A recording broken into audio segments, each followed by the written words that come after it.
നിവേദ്യത്തിൽ പലതരത്തിലുള്ള വിഷാംശങ്ങൾ കിടന്നിട്ടുണ്ട്. അതിൽ രാഹുവിൻ്റെ ബന്ധവും കൂടി വന്നാൽ അതിനകത്ത് ഗൗളി തുടങ്ങിയുള്ള സാധനങ്ങളൊക്കെ വീണിട്ടുണ്ടാകാം.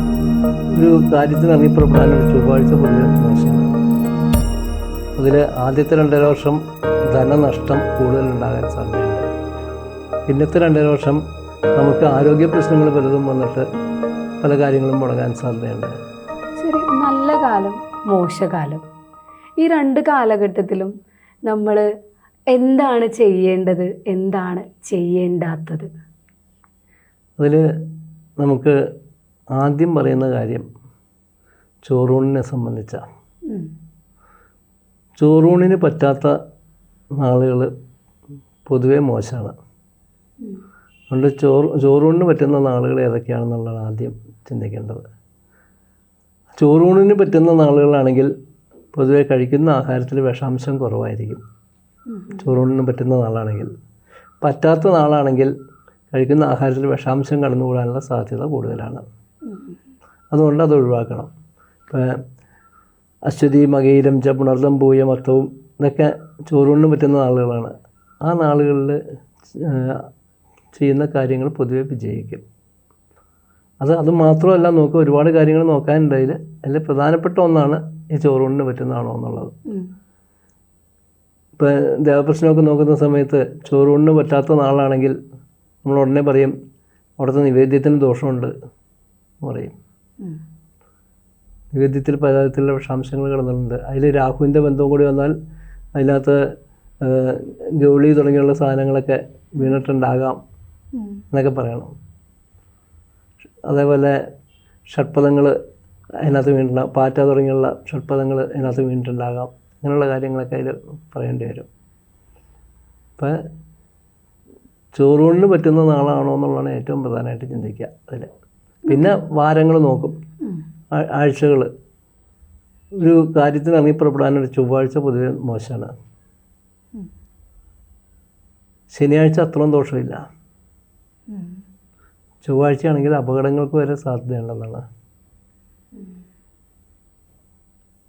അതുകൊണ്ട് അത് കരുതി വേണം നമ്മൾ ഒരു കാര്യം തുടങ്ങാൻ. വെള്ളിയാഴ്ചയ്ക്കും അങ്ങനെ പറയില്ലേ?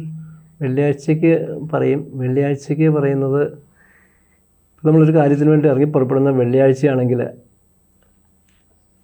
അത് ആ പോകുന്ന കുടുംബത്തിന് ദോഷമായിട്ട് വരും.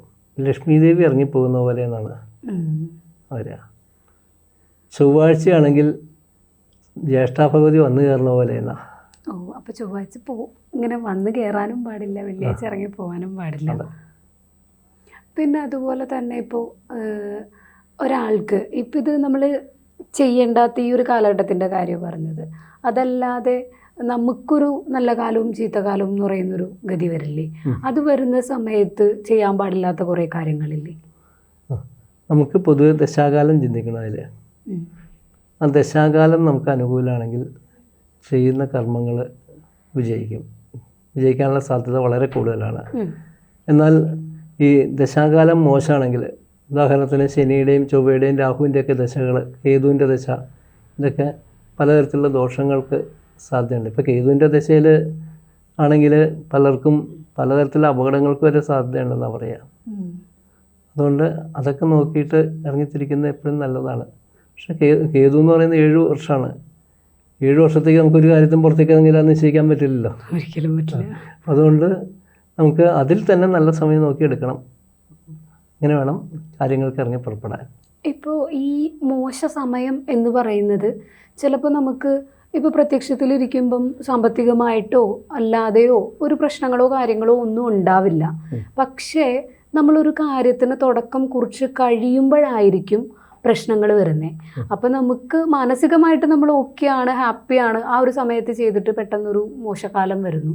അപ്പം നമുക്കത് മുൻകൂട്ടി അറിയാൻ വേണ്ടിയിട്ട് എന്തായാലും ജ്യോതിഷന്മാരെ സമീപിച്ചേ പറ്റൂ. അത് ഉദാഹരണത്തിന് ഇപ്പോൾ ഏഴരശനി കാലത്ത് നമ്മൾ പൈസ മുടക്കി ഒരു ബിസിനസ് ചെയ്താൽ അത് പരാജയപ്പെടാനുള്ള സാധ്യതയാണ് കൂടുതലും. ഏഴരശനി എന്ന് പറയുന്നത് 7.5 കൊല്ലാണ്. അതിൽ ആദ്യത്തെ 2.5 വർഷം ധനനഷ്ടം കൂടുതലുണ്ടാകാൻ സാധ്യതയുണ്ട്. പിന്നത്തെ 2.5 വർഷം നമുക്ക് ആരോഗ്യ പ്രശ്നങ്ങൾ പലതും വന്നിട്ട് പല കാര്യങ്ങളും മുടങ്ങാൻ സാധ്യതയുണ്ട്. പിന്നത്തെ 2.5 വർഷം പ്രതീക്ഷിച്ച വരുമാനം കിട്ടാതെ പോവുക, എന്ന് പറയുന്ന നഷ്ടം. അതുകൊണ്ട് ഈ 7.5 കാലത്ത് ഒരു ബിസിനസ്സൊക്കെ തുടങ്ങാതിരിക്കുക എന്ന് പറയുന്നതാണ് ഏറ്റവും നല്ലത്. പക്ഷേ ചില ഘട്ടങ്ങളിൽ തുടങ്ങേണ്ടി വരും.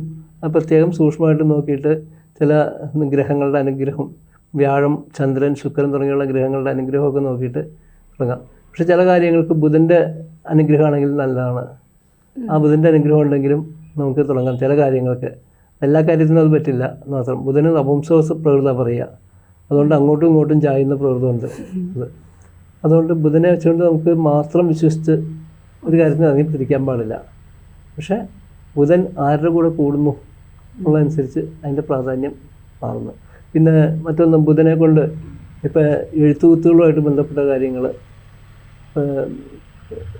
നമുക്ക് പറയുകയാണെങ്കിൽ കമ്പ്യൂട്ടറിൽ ഉള്ള സോഫ്റ്റ്വെയർ ബിസിനസ്, അതിനൊക്കെ ബുധൻ നല്ലതാണ്.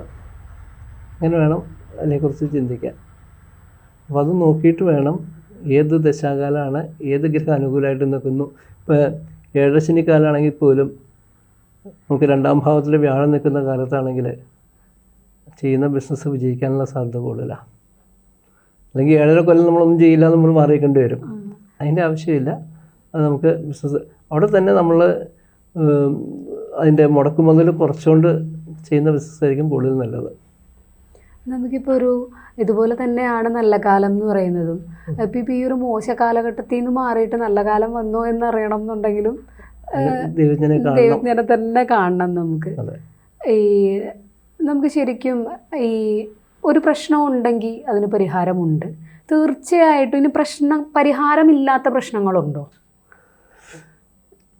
നമ്മൾ അനുഭവിക്കുന്നത് ജന്മാന്തര കർമ്മങ്ങളുടെ ഫലം കൂടിയാണ്. അപ്പം നമുക്ക് ജന്മാന്തരത്തിൽ നമ്മൾ ഇത്ര അനുഭവിച്ചോളണം എന്നൊരു വിധി ഉണ്ടെങ്കിൽ അത് അനുഭവിച്ച് തന്നെ പറ്റുള്ളൂ. ഒരു ഉദാഹരണം പറയുകയാണെങ്കിൽ, ഒരാൾ 7 പേരെ മനഃപൂർവ്വം കൊന്നു വിചാരിക്കുക. ഒരാളെ കൊന്നാൽ തന്നെ വധശിക്ഷയ്ക്കുള്ള അർഹത അതിനകത്ത് വന്നു. 7 പേരെ കൊന്നാൽ അപ്പോൾ 7 പ്രാവശ്യം വധശിക്ഷയ്ക്ക് വിധേയമാക്കണ്ടേ? ശരിക്കും അങ്ങനെ ഇല്ലല്ലോ. അങ്ങനെ ഇല്ല. പക്ഷേ അതിൻ്റെ ശിക്ഷ കാലാവധി വെച്ച് കണക്കാക്കുകയാണെങ്കിൽ നമുക്ക് 7 പ്രാവശ്യം വധശിക്ഷയ്ക്ക് വിധേയമാകണം. അതൊറ്റ ജന്മത്തിൽ പറ്റില്ല. അതുകൊണ്ട് 7 ജന്മത്തിലേക്ക് ആയിട്ടെടുക്കും. ചെയ്യുന്ന കർമ്മത്തിൻ്റെ ഫലം ഈ ജന്മത്തിൽ അല്ലെങ്കിൽ അടുത്ത ജന്മത്തിൽ അനുഭവിക്കും. അങ്ങനെ പല ജന്മങ്ങൾ. അതിന് നമ്മൾ പറയുക പ്രാരബ്ധം, സഞ്ചിതം എന്നൊക്കെ പറയും. കഴിഞ്ഞ ജന്മത്തിൽ ചെയ്ത കർമ്മത്തിൻ്റെ ഫലമാണെങ്കിൽ പ്രാരബ്ധം എന്ന് പറയും. അതിന് മുമ്പ് ചെയ്ത കർമ്മങ്ങളുടെ ആണെങ്കിൽ സഞ്ചിതം. അത് നമ്മൾ സഞ്ചിയിൽ തൂക്കിയിട്ടുകൊണ്ട് വന്ന മാതിരിയാണത്. അത് കുറേ കാലത്തേക്ക് ഉണ്ടാകും എന്നാണ്. അത് അനുഭവിച്ചേ പറ്റുള്ളൂ. എങ്കിലും അനുഭവത്തിൻ്റെ തോത് കുറയ്ക്കാം, നമുക്ക് അതിൻ്റെ ശക്തി കുറയ്ക്കാം. അതിന് കർമ്മങ്ങളും ഉപാസനകളും ഒക്കെ സഹായിക്കും. അതൊക്കെയാണ് പരിഹാരങ്ങളെന്ന് പറയുക. അവിടെയും വധശിക്ഷയ്ക്ക് വിധേയനാക്കുക, ഒരു എക്സാമ്പിൾ തന്നെ പറഞ്ഞാണ്, വധശിക്ഷയ്ക്ക് വിധേയനാക്കുക എന്നുള്ളതാണ് വിധി എന്നുണ്ടെങ്കിൽ അത് പ്രായം ചെന്നിട്ടാകാൻ ചിലപ്പോൾ സംഭവിക്കുന്നത്. ഒരു 70 വയസ്സാകുമ്പോഴൊക്കെ ആകാം. Thank you sir. ജ്യോതിഷമോ വാസ്തുവോ പൂജയോ നിങ്ങൾക്ക് ആവശ്യമുണ്ടോ? താഴെ കാണുന്ന നമ്പറിൽ വാട്സപ്പ് ചെയ്യൂ. നിങ്ങൾ ചെയ്യേണ്ടത് ഇത്രമാത്രം: താഴെ കാണുന്ന നമ്പർ നിങ്ങളുടെ മൊബൈലിൽ സേവ് ചെയ്യൂ. അതിനുശേഷം ഞങ്ങളുടെ നമ്പറിലേക്ക് വാട്സപ്പിലേക്ക് ഹായ് അയക്കൂ. ജ്യോതിഷ സംബന്ധമായ എല്ലാ ആവശ്യങ്ങൾക്കും ABC മലയാളം നിങ്ങളോടൊപ്പമുണ്ട്. സമ്പൂർണ്ണ ജാതകം സാധാരണ ജാതകമല്ല, സമ്പൂർണ്ണ ജാതകം. 75 പേജുകൾ അടങ്ങുന്ന സമ്പൂർണ്ണ ജാതകം 250 രൂപയ്ക്ക് ഇനി നിങ്ങളുടെ കൈകളിലേക്ക്. അതിനായി നിങ്ങൾ ചെയ്യേണ്ടത് ഇത്രമാത്രം: താഴെ കാണുന്ന നമ്പറിൽ ബന്ധപ്പെടുക. ജ്യോതിഷവുമായി ബന്ധപ്പെട്ട എല്ലാ വിശേഷങ്ങളും നിങ്ങളിലേക്കെത്താൻ ABC ജ്യോതിഷം സബ്സ്ക്രൈബ് ചെയ്യുക.